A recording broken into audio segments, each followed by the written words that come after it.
Starting kindergarten can feel exciting but a little scary. You might wonder, how do I make friends? Don't worry, it's easier than you think. First, smile and say hi. Smiling shows you're friendly, and saying hi helps start a conversation.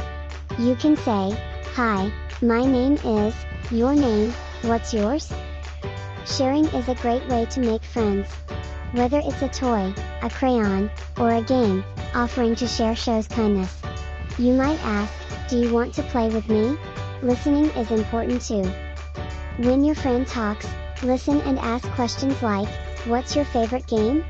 This helps you find things to talk about.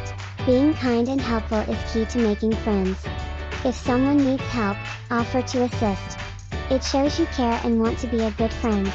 Making friends is easy when you're friendly, kind, and open. Just be yourself, and soon, you'll have lots of new friends.